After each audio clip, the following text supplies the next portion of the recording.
Hello, everyone. Welcome to another episode of Board Game Backwards, where we play board games having never read the rules. I'm Shay. And I'm Brian. I'm Cole. And we are going to be playing Space Base today. But let's address, we have Cole back. Hello again. Yay! It's been a couple episodes. Yeah, it's been a little while. Cole, how have things been? Well, I mean, I haven't been busy at all. Like, I've just been trying to ignore every time Shay. No, what happened is I had a baby. And so for the first month of having one of those, you don't do much board gaming or anything other than waking up every so often and feeding and changing diapers and doing baby kind of stuff. Nice. Fun times. But I think I'm back. I'm ready to play some more board games. I need Yeah. to get back into some hobbies, some me time for a second. There you go. Yep, perfect. Okay, well, exciting stuff. This is our first episode with 3 of us, so I'm excited to see how it goes. So, Space Base. It is number 189 overall, but it's 33 in family. So it's one of those kind of up there games for a more family-friendly game. I've heard a lot about this, and I'm hoping that it's super fun, because if it's really fun, then I might pick up a copy to play with my family. So, And a family style, like more party style game gives me a little more hope for us to be able to figure it out, right? When we dove into Doom Imperium, we didn't have much of a chance. Like, we got some cool things right, but these are a little like less dense with the rules. Hopefully, if it's designed for families, yeah. If it's designed for my family to be able to pick it up, it better not have Dune Imperium style rules. I mean, what's been interesting is this is episode number 8. So for the past 6 episodes since you've been absent, I feel like what's been interesting is it's really just a matter of what text they provide. I Like, feel like for the younger age family-based games, though, a lot of it's communicated, well, there's a lot of pictures, but not a lot of card text. exactly. That's what I found with other Oh. games. And so Uh-huh. sometimes those younger Yeah. audience games are harder Nidavellir to was figure out without the rules. awful. Yeah. that was so stinking hard. And I'm not sure if this is going to be much different. We'll see. But we'll see when we open up the box. Okay, so it is 7.6 overall. So not as high as maybe some of the other games that we've reviewed, but it's 2 to 5 players, and the playtime is 60 minutes. Weight is 2.11. So I think that might be the lowest weight we've done, or at least close to. Yeah. So simple game, family friendly game. I like how it's just a solid 60 minutes. It is designed by John D. Clare and published by Alderac Entertainment Games. AEG. AEG. Okay, Let's open it up. let's open her up. Whew. The artwork on the Yeah, I like the art. instructions. You know, I'm not sure if I'm a big fan, Oh, no? but we'll see on the other stuff. Cartoony space. Very cartoony. It makes me think of Buzz Lightyear Star Command. Yeah. Did you guys watch that? The I TV didn't- show, the not TV the show. Lightyear movie or... Yeah, mhm. the 90s animated, I've probably seen like 2 or 3 episodes probably not from 90s, probably early 2000s. forever ago, but all right. This looks really simple, which is fun. So we have 3 different decks, each with a different number. Deck 1, deck 2, deck 3. They are very interesting shapes, though. Very narrow rectangles. Okay, here's a starting player token. So that maybe gets passed around after Yeah. each round. And then we have decks with spaceships on them, with different colors. We have red, yellow, blue, purple, and green. Oh, and for 2 to 5 space commanders, 2 to 5 players, I'm guessing that one of us each gets one of the 5 I want red. colored decks. That's a good thought. That would make total sense. I'll be green. I'm a yellow guy. I'm colorblind, so all these like family games where these are basically your 5 standard colors, I go to yellow because it's easiest for me to see. Nice. All right, and then lastly, we have these cards that just have like a blue circle with like hexagon patterns. All right, so the playmat, Okay. we also have, there's 5 playmats in here. We each get one of those, and the tops of those are very clearly card-sized slots. Mm-hmm. Even if you look at the bottom of the card, it like completes the Mm-hmm. little Numbered 1 through 3. 12. There's 12 slots. Mm-hmm. And below that, there's a little chart with 40 spaces. And one has a picture of, what is that, a gold coin? One has a picture of a planet, and one has a picture of a rocket ship Mm-hmm. going 0 to 40. Yep. So you can, I don't know, I guess level up, upgrade each category all the way to the end if you want. So I'm we guessing have, we're using these cubes. yeah, we have these to cubes. track. Yellow is for gold. Green is for the planet. Blue is for spaceship. Sounds Maybe. great. Yeah. Let's do it. That's what I'd guess. And then a bunch of clear Especially, ones left well, over. yeah. I mean, because there's, 5 of each color cube. yep. And then the rest are just a bunch of clear cubes. 2 dice, and then a little token. Normal 6-sided dice. I was expecting when it said it was a dice game that they would be some kind of unique dice, like Bang dice game. Uh-huh. Have you guys played that Yeah. one? Yeah. I was expecting something more like that when I heard. It Well, was a dice I mean, game. there's a spaceship. There is, on but doesn't the that one. just for the one? Yeah. That's their biggest adjustment.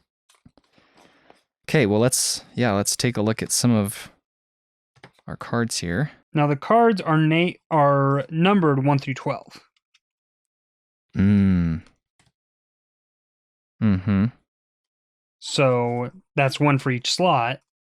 I'm assuming it's not going to go in order though. And the upside down number on the bottom in the red zone kind of goes as they go. So like numbers 1 through 6 all have a little 1 at the bottom. 7 and 8 have a little 2. Or yeah, 9 and 10 a 3, 11 4, 12 5. So that's going to be our possible cost if that's going to be a coin. But why is it upside down?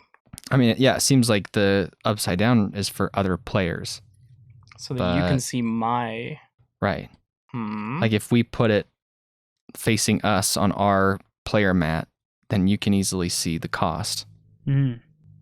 Not sure why. Do we have to buy from each other's? All right. So we talked about this token? If Mhm. there's a starting player card, but the starting player card is the same size as all of our other cards. So have y'all played Azul? Where Mhm. like the starting Yes. player for the next round has kind of like a penalty on their thing. So maybe this takes up one of your slots if you're going to start and you can't use it up. Like, because you're going to need these slots for something else, That's a good possibly. Yeah, thought. Yeah, maybe. that's a good thought. There's a card game called Star Realms.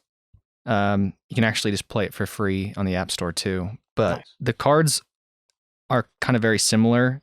Like these just have really not all of the cards in Star Realms are simple, but just the fact that these cards have like a planet symbol or a money symbol, like it seems like you acquire these cards and that's all they do for you. Just pretty easy. I can get with that. Maybe we're going to upgrade. Maybe they really do go in those slots. That's what I'm thinking. I'm thinking. If we're buying from each other's. Well, I'm thinking that you lay yours out, and this is your starting ship or resource or whatever.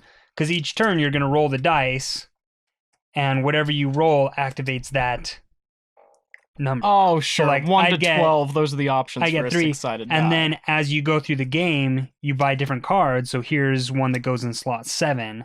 I put that instead, and now when I roll a 7, it activates Mm. that ability. Mm-hmm. You know, and in the top corner of each of these cards, there's a gold cost.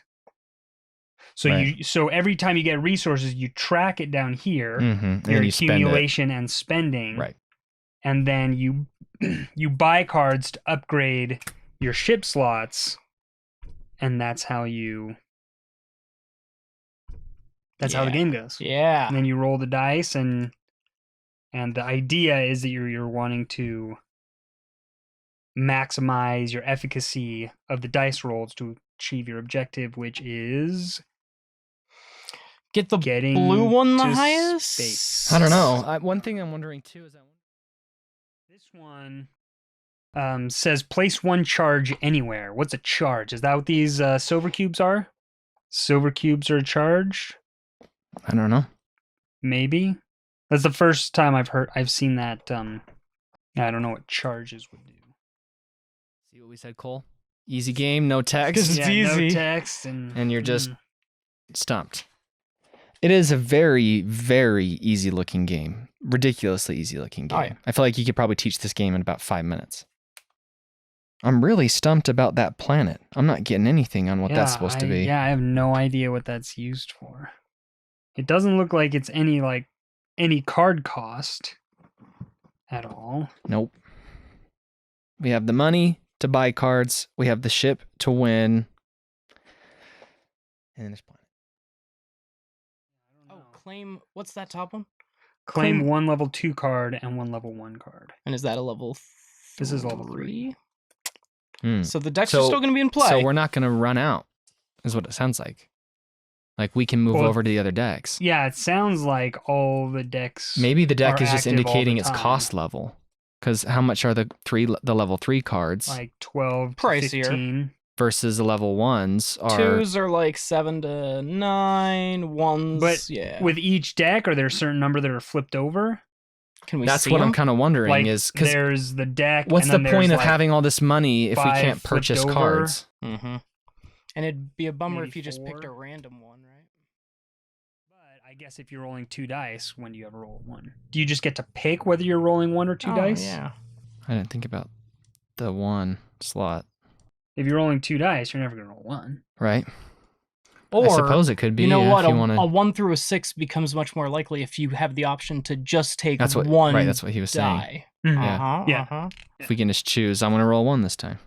But even if you've like rolled both of them, you can take Mm. just one of the dice options. That makes your 1 through 6 more likely than anything 7 through What if spending a planet allows you to swap 2 cards? I mean, it's as good as anything else. Yup. I mean, it's the only thing that I can think that is unique to that. Next thing that I think we have to nail down some kind of rule for is the red bar that Mhm. faces the other Mhm. players. What is that all about? That's what everyone else gets. When Shay rolls a 7, he gets the 3 blue that's facing his way. We both get 2 red facing our way. Is that going to balloon too fast? That could be it. I don't know. Is that too much? Especially for 5 players. That probably couldn't be sustainable, right? Yeah, I don't know if that. I mean, it would make the game go a lot faster.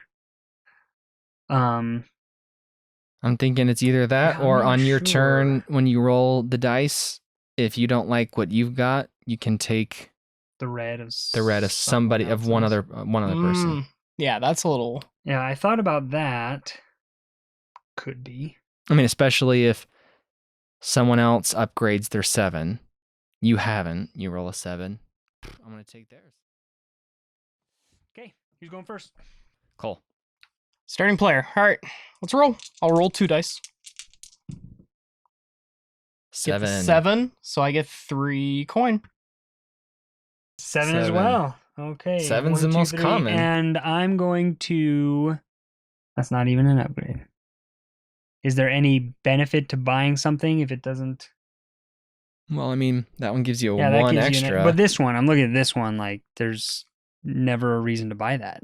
Unless you've lost your. Unless once you roll something, you lose it, like we had talked about. Or if it Hmm. gets like moved around for some other reason, right? You got to fill that slot again. Yeah. But that's just, I don't know. If I get a 1, That I'm does gonna seem go ahead and spend my kind of 3 weird. That and calls in. That buy makes me that right off the question. bat. Oh, it makes this me is question for the everything. 1.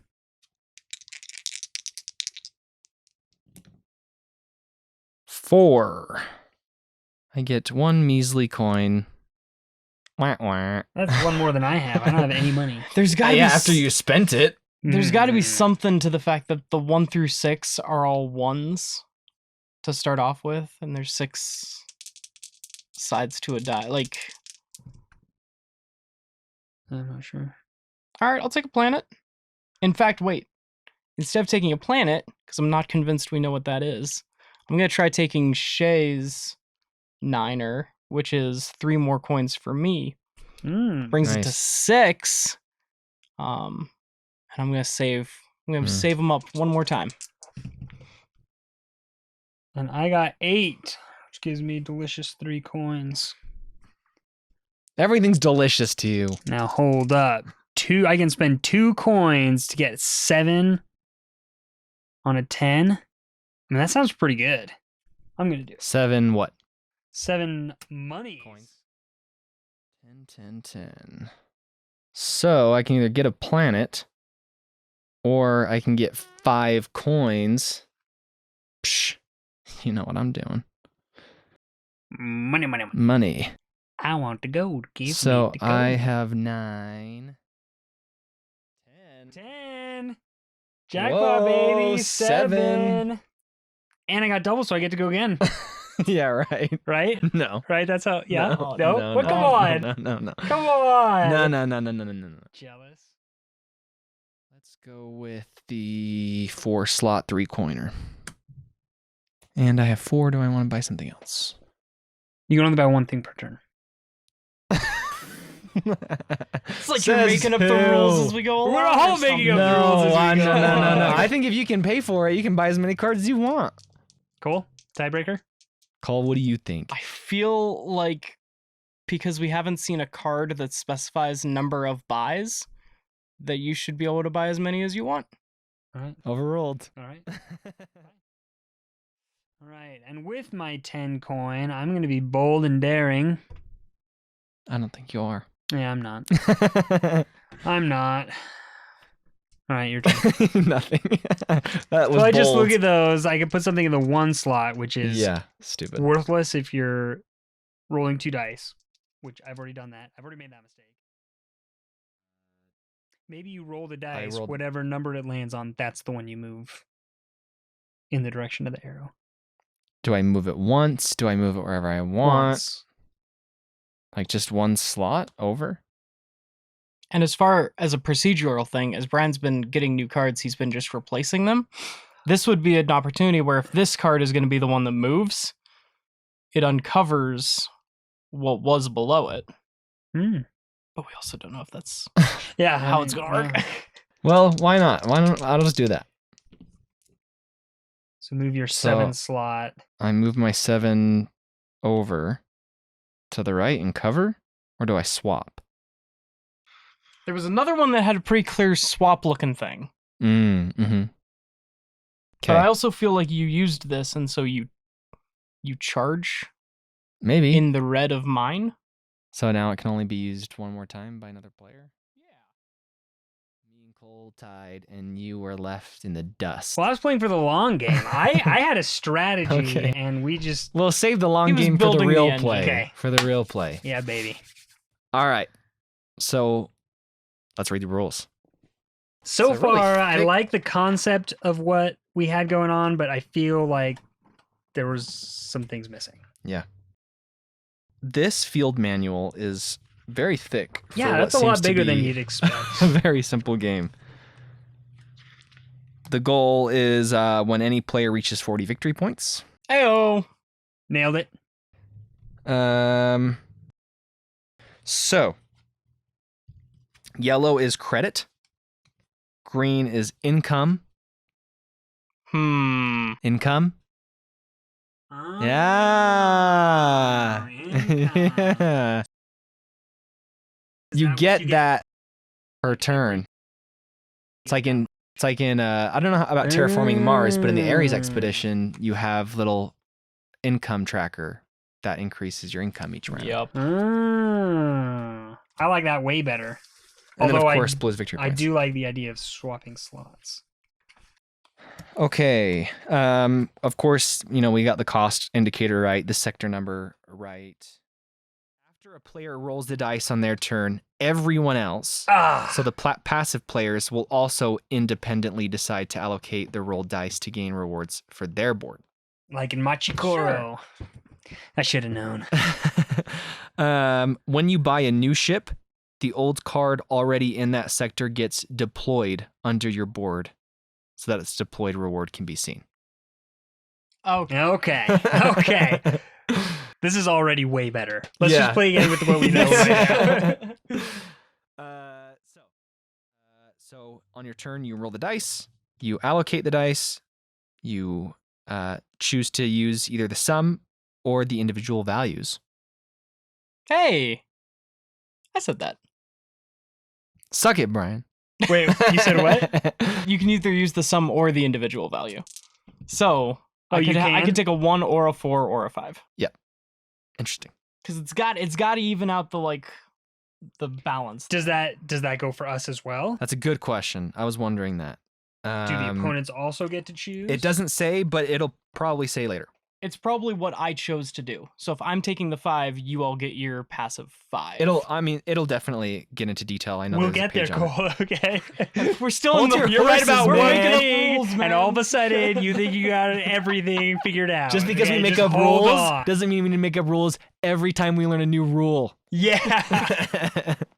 That's the true evolution of this podcast. Is we read one page And and we're we're like, play "Oh, again." so- And then we play- Oh my gosh, that would take That would so take- long. That would take days. So, and then of course you buy one card, optional. So you can only buy one. Mm. I got that one right. You did. All right. You did. Dang it, Brian. Like Machikoro people. Okay. So you may buy one ship card from the shipyard, or of course a colony card. If the same number is rolled twice, doubles. If you take the dice separately, you may gain the rewards for one sector twice. Nice. It's like going again. You were right again. Oh, so, well, it's not quite the same, but it's similar. That card just says you win. What? What? What? So you roll a the- 12 and you win. Game over. That's But think about it. That just ends the game early. Well, I'm confused. That's a You stupid win. card, but everyone can take that. I think you have to charge it first. Ah. Yes. There's all those cubes, the squares we haven't Mhm. learned yet. Ah, So we'll have to see how that comes keep in. Reading. Yeah. This is getting interesting. Yeah. And in the 2-player game, you need to get it, or in like more than 2 players, you need to Oh, get it to yeah, 4, so- and 5 players, you gotta get That's all what the way up dots to- are, is player count. Mhm. Yeah. When you buy a card, you spend all of your credits. I skimmed over this because it just seemed like it was going to be basic, but apparently not. All of them? So if you have like 105 credits? Wow. You cannot buy a card unless you have enough to pay for it. When you buy a card, you spend all of your credits, immediately setting your counter to 0, even if you had more than the cost of the card. If you chose not to buy a card, you keep all of your credits. Holy smokes. So on the buy a card action, you can buy a card and keep the remaining credits. You still have to spend them, but you can keep the remaining. Wow. Powerful. All right, so we are going to play now, and then we will come back after, and we'll talk about it.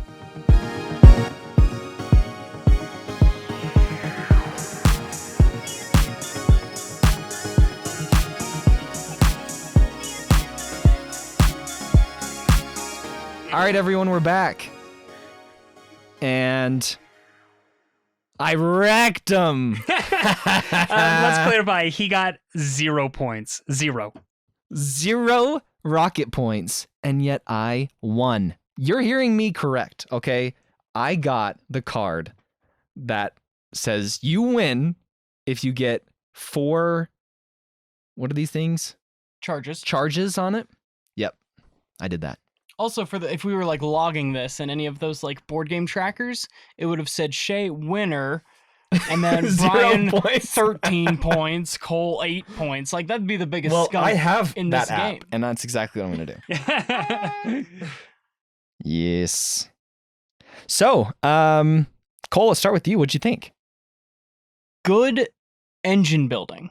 More complicated than I think I thought it was going to be, given like the cartoony design on the rule book and the things that we had heard about this game coming in. I thought it was going to be a little more Sushi Go, less like getting into the Ares expedition of like terraforming Mars kind of thing. Like you really did have to look through 6 different cards, see what your options were. It took a while to realize which cards you wanted to be in your active versus which could give you some good stuff up in the passive zone.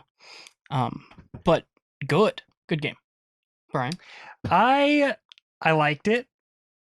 Now that I've played it, the one thing I'd probably change is that I wish there were cards that let you mess with your opponent's board in some way. Mm-hmm. Because you had a great setup. It was a great strategy and it paid off. And I think that's awesome. It made it less fun for me because it put a timer on it. Like, I knew the inevitable was coming. Yeah. Your setup was so good. You got into endgame with like effective. 6 points on your board, and you have to get to 40. Like, you started Yeah. buying those. Yeah, I Providence. started just getting as many victory points as I could because I knew the end was coming and it was inevitable, and I didn't want to, Right. feel embarrassed. But let's But I kept looking for cards that would be like rearrange an opponent's board or swap this Yeah. card with something on your opponent's. And I think that would have been a cool added mechanic Totally. that would have made it That'd that been much way more that would have made it that much more interesting. So the card that Cole bought here, it says exchange this card with any other card on your board. I wish it had said Mhm. any card on somebody else's board, because if you could or your steal board that or an opponent. from somebody, and they could steal it back because then they'd have the card, and Yeah. it would just. I was looking for something like that and I didn't see That it, but I would've think been- that would have made That would the have game. been so fun. That would have made the game That would've really been cool so if fun. you could mess with your opponent's boards in some way. So if you're listening, Funhouse rule, you could change that card to also mess with other people's cards.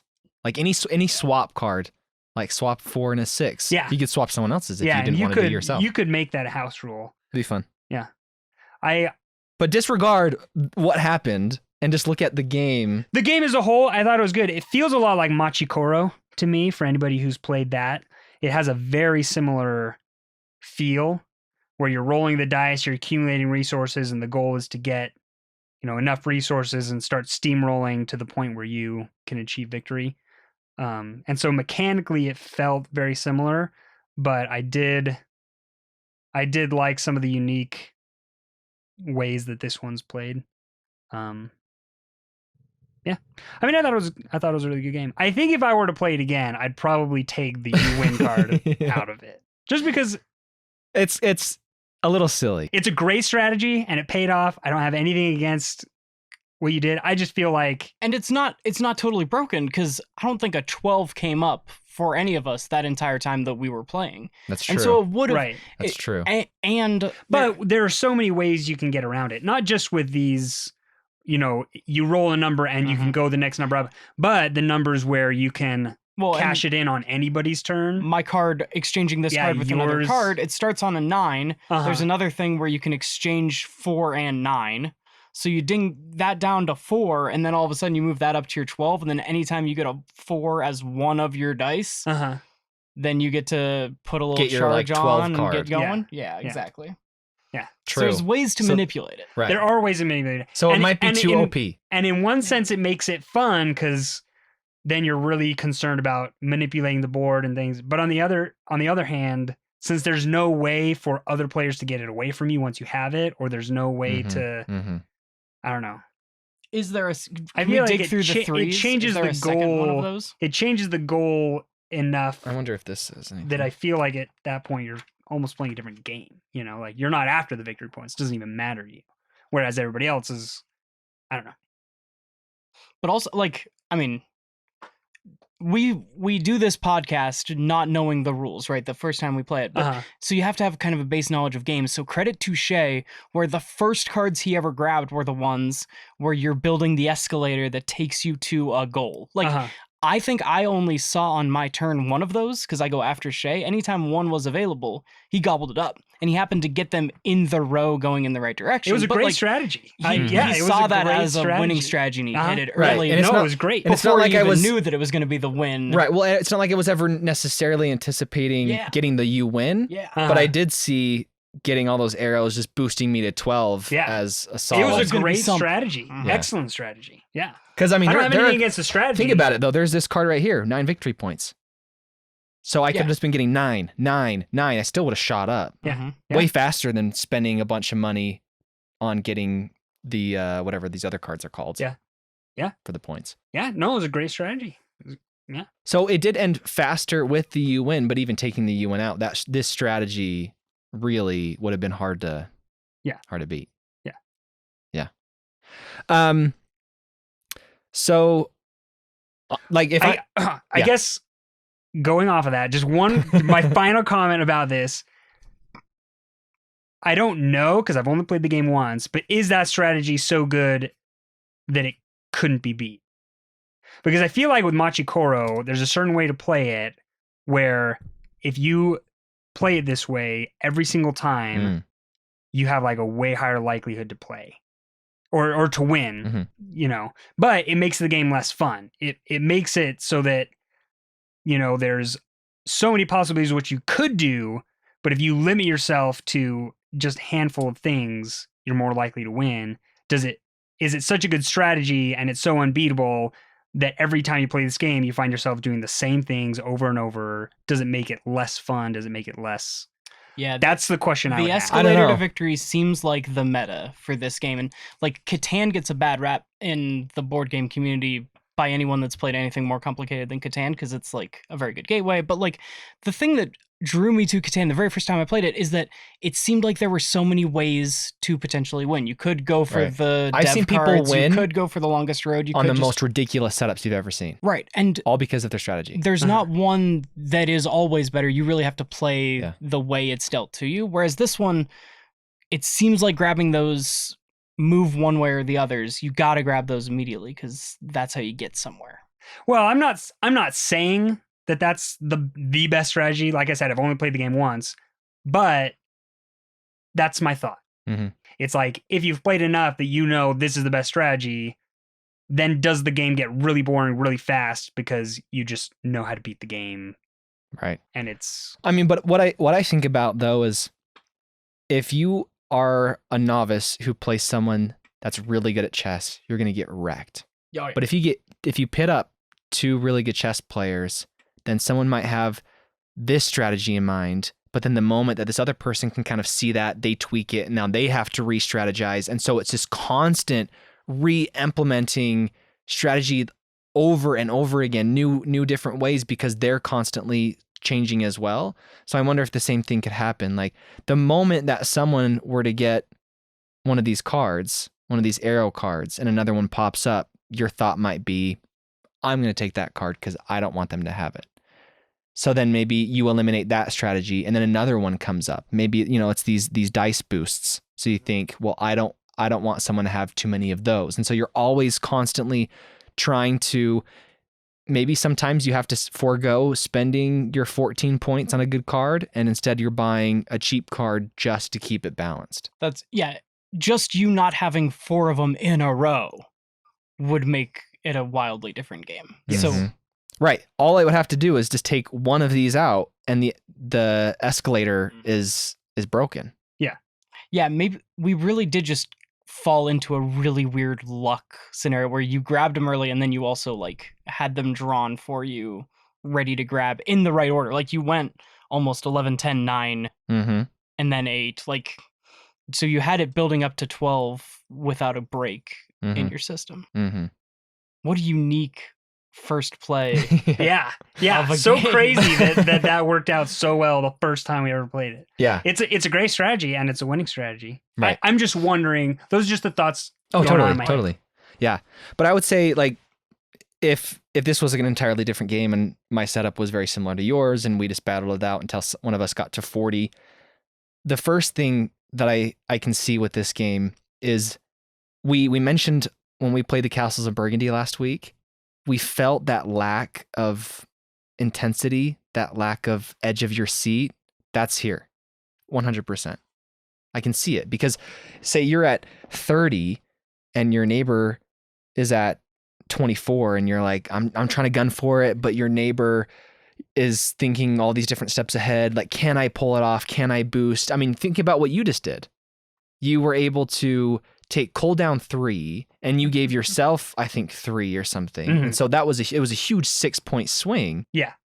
And so I do see, had this gone differently, it would have been a lot of that intensity, that gripping feeling that I love in board games. Yeah. Root is one that is on you guys' list that I've played before, so I'll be recusing myself from that podcast when it comes up. But that is a game that has end game excitement. It takes a while to kind of build up and figure out what everyone's doing, but the last like everyone's last 2 turns are just insane. Mm-hmm. Yeah. One thing throughout the playthrough that I was discussing a little bit was, to me, this game reminds me a ton of Terraforming Mars, specifically the Ares Expedition, because that's the only one that I've played. But it is like crazy similar in a lot of different aspects. These tiny little cubes that you have, and you have an income tracker, and you have money tracking, and you're buying cards with your income, and your income's going down, and all these different cards have certain, like, there's a lot of similarities. So I would say if you like Terraforming Mars, if you've played either that or the Ares Expedition and you liked either of them, you're gonna like this one. I mean, no doubt. There's way too many similarities. So yeah. I will admit though, I'm not a big fan of the illustrations, but I do like all the color. Mm-hmm. All the color makes it super fun. I don't get bored looking at it, but the illustrations just kind of seem a little goofy to me. Like, this is a sci-fi game, so I feel like they could have made all of these ships look really, really cool. And I actually would have appreciated maybe even some extra text describing the ship. It's fun that they have names of each ship. The UES Dobrovsky 5643 Geiger class carrier. Like, they do. I just don't know. I almost feel like they could have simplified the names and given more info on the ship. Like, I like how they give info in Wingspan on the birds. I would have appreciated just some silly, funny little text. This would have given it a little dash of flavor. Also, the whole genre of these games is called engine building. Right. And so it would be nifty if like the one was like a smaller piece of the engine, and like you were building the engine of a spaceship, and the 12 was like this big complicated, like they almost look like they're kind of doing that, but they don't actually build on each other. Like, that could have been another way to creatively. I could not agree more. So I've heard from other podcasts, they've mentioned this game very briefly. The only thing before we played this game that I remembered was them saying you build spaceships and it's like an engine building game. So what I had in my mind is exactly what you described. I imagined you place cards down and you're building out a single ship. Right. That would have been so cool. You would have had the engine bay, and you could have had the medical bay and the cafeteria. And as we're in our cards, building our engines the way that we play the game, it also looks like we're building an engine and do it in the theme of the game too. That would have been really cool. And you could have even had, the board couldn't have been linear. It could have looked more like a ship. And so you're putting cards down in like the gun room, and you're putting captains, and I don't know. It could have been more fun, but there is something to say about the simplicity of this game. All right. It's pretty easy to follow. And that's one thing is, I think Terraforming Mars is really fun, but it's 100% not for my family. They would never play it with me. Oh no.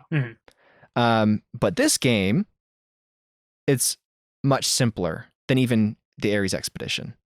So if you like Terraforming Mars or the Ares Expedition, and you're kind of bummed that you can't manage to get a more diehard friend group, but you do have some people that are more casual, get this one. See if they'll like this one. Yeah, I am shocked at how this game turned out compared to the game that we came up with. The game we came up with was nothing. There was almost no substance to it. I can't believe how further they took this than we ever envisioned it going. That's true. Yeah, but really it's just the one change of when you launch it, you flip it over, and then you gain that on other people's turns. Like, that one piece of information, once they gave me that, I was like, oh, of course. I get it. Yeah. Like, okay, this all makes sense. Let's play the... That's why I said earlier, okay, let's play it right now. Because just that one piece of the puzzle made everything kind of click. But the setup, now, again, I was on the first episode of this, and that was a very, very complicated game. This one looks the way it is, and let's give ourselves credit. We saw exactly how it was basically going to be. We got we got the lot setup right. exactly right. Like even just having these 3 stacks in the middle, and we put out 4 cards to pick from, and the rules say 6. Like that's semantics. The rules very well could have said 4. That's not a game-breaking difference between what we made up out of the blue. So yeah, us with our game knowledge was able to set up this game, and then it's just the execution that But we're a little bit slow also on. really like the mechanic of the income coming into play versus your coins. Your coins have to reset every round. That's really fun. Yeah. Because that stops. It's, to me, I almost envision it like as a governor in a car. Like it doesn't let you get too fast. Mm-hmm. The game doesn't get, because if you were getting like, if you had like 80, 90 coins, then boom, by the 42, boom, by the 39, now you have 14 victory points, 13 victory points, 12, like you could stack those up way too quick. And this is designed to be played pretty fast. And so, yeah, sure, like I'm going to spend 7 of my potential 11, but it's just, it's trying to push the game so that you take your turn in a faster manner, and you're not like having to remember, okay, I'm going to have 4 left over every single time. It's just, okay, I'm making a spend, I'm using all my coins. Like, You're right, as long it is as I have faster. enough, you just bring it down. Yeah. And it makes it interesting. Had I not won so quickly, I mean, look at where Brian's at. He's got his income at 8. Oh yeah. That's a ton. Like I was at 3, you were at, or Cole was at 4. Mm-hmm. So I feel like I was in a really good position if you hadn't had the ladder. I feel like I was in a good spot. I mean, mind to you win though, the game otherwise. I didn't get a lot of points and a lot of income because I a lot was of points. You only had striving to 0 points. 0 points. Well, I was gunning for my strategy, so I Right. don't care about anything. Yeah. But of course, otherwise, I think I would have actually still not cared much about the points at the beginning and cared a lot more about income and building out all of these non-turn cards, just stacking them up. Cole, yours looks really good. At your 7, you have tons of money. Your 2 position gives you a lot of good stuff. So I think building that out while also increasing your income is gonna really launch you a lot faster than maybe say your neighbor who's, oh crap, they're at 15 points. It's like, well, you can get 14 points in a single card once you start making a lot of money. I said it before, but it's a lesson in good gameplay. Even on your first time that Shay, you knew, like, hey, if that's the method, if that's the path that you're going down, don't bother picking up these like nickel and dime 1 point here, 2 Right. points there. Like that's how you're trying to get it. So grab every card that can gear you to number 12. Yeah, but that's what it does seem like. It's a really simple strategy game in my opinion. I feel like it's not that hard to just know you want to get points, you want to increase your income, and you want to have a lot of those passive cards. Yep. That's all you have to know. I love that. Yeah. It's another reason why I prefer games like this versus the Castles of Burgundy. Is I feel like I can strategize just as much, but it's not complicated for complication's sake. That's how I feel. Yeah. The last thing that I wanted to say that I feel like basically no other podcast that I listen to ever talks about is the rule book. The rule book was awesome. I loved the rule book. I felt like it was confusing. We had to look up the same thing multiple times. It was a little confusing, but for the most part, I reread. I actually think the reason why we got confused is because I skipped parts because it was so like well written.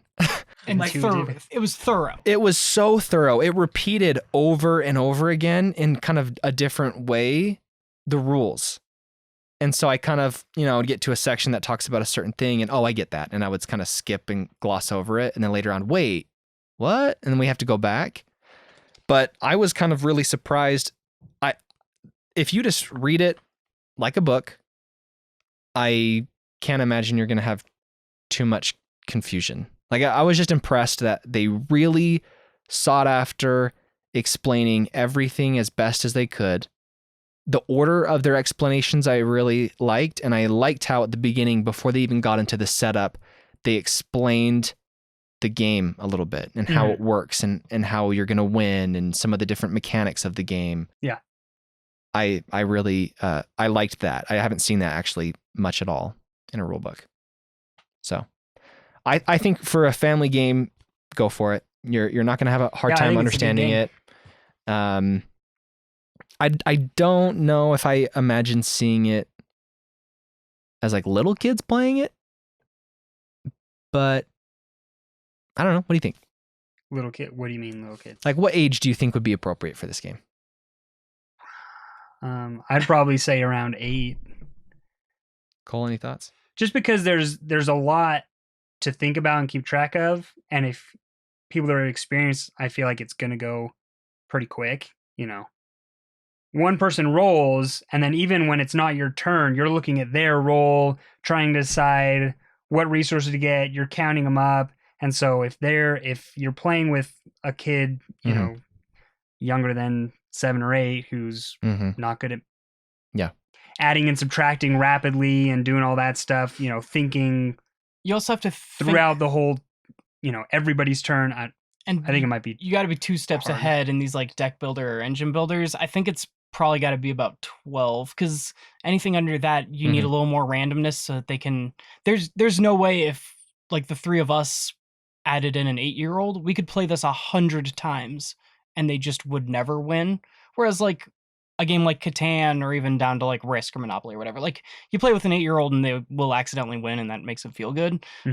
They could play along, but they're not going to be able to be competitive, and eventually that gets sad. Yeah, I do feel like the strategy can be quite complex. Yeah. The game says 14 plus. The community thinks 10 plus. Right. Yeah. So So good compromise. And I think probably on average 13, 14. But if you have, I have a cousin who's a whiz kid, man. Let me tell you. And so when he was 10, he wouldn't have had a hard time picking this game up. Yeah. So I think you could probably say between 10 and 14. So I think sometimes you hear family game and you think like your 6-year-old can play it. Well, not this one's a little bit more medium weight family. Yeah. Yeah, I agree. Ticket to Ride, Azul, whole family, right? This is a little step above that. Yeah. Yeah. What would you rate the game?